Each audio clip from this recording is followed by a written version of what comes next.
આ કાંટાળું થોર દેખાવમાં ભલે બેકાર લાગે, પણ હકીકતમાં આ ખેડૂતનું સાચું મિત્ર છે. ખેતરની રક્ષાથી લઈને જમીન બચાવવા સુધી આ ખૂબ કામ આવે છે. થોર એક કાંટાળું અને મજબૂત છોડ છે, જે ખાસ કરીને સૂકા અને બાંઝ જમીનમાં પણ સરળતાથી ઉગી જાય છે. ગુજરાતમાં ઘણા ખેડૂતો ખેતરની વાડ બનાવવા માટે થોર વાવે છે.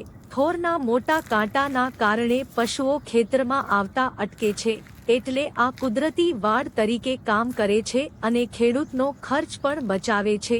થોરનો બીજો મોટો ફાયદો એ છે કે આ છોડને ખૂબ ઓછું પાણી જોઈએ. સૂકા પ્રદેશમાં પણ તે સારી રીતે જીવી શકે છે. કેટલાક સ્થળોએ થોરના છોડ જમીનની ધોવાણ અટકાવવા માટે પણ મદદ કરે છે, એટલે ખેતરની આસપાસ થોર વાવવાથી જમીનને પણ ફાયદો થાય છે.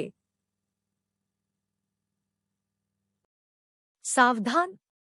થોરના ડાંગરમાંથી સફેદ દૂધ જેવો રસ નીકળે છે.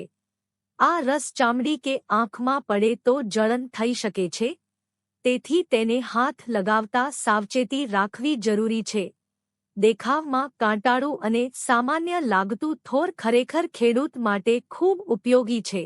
જો તમને ખેતી અને કુદરત વિશે આવી જ રસપ્રદ માહિતી ગમે તો વિડિયો લાઇક કરો અને ચેનલને સબસ્ક્રાઇબ કરો.